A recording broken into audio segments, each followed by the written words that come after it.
अस्सलाम वालेकुम रहमतुल्लाहि व बरकातुहू। अब्दुल जब्बार अंसारी औकात टीवी में आपकी खिदमत में हाजिर है। हम इस वक्त रावलपिंडी इस्लामाबाद के फैज़ाबाद बस स्टैंड पर मौजूद हैं और आप देख रहे हैं यहाँ परदेसियों की लाइनें लगी हुई हैं। लोग अपने अपने इलाकों को ईद करने के लिए जा रहे हैं। ये देखें, ये मनाजिर हैं जी, आप लोगों का देख रहे हैं, बहुत रश है।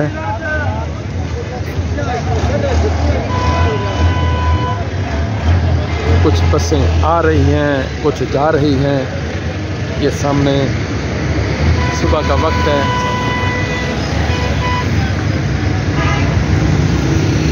ये देखें, लोगों का बहुत ज़्यादा रश है।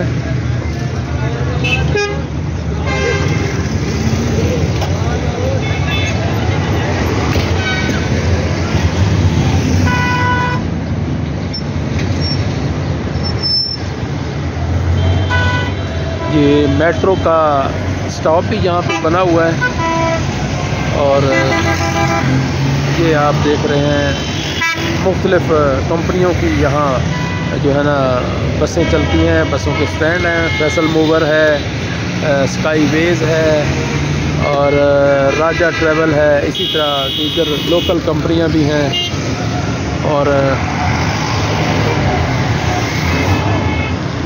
ये देखें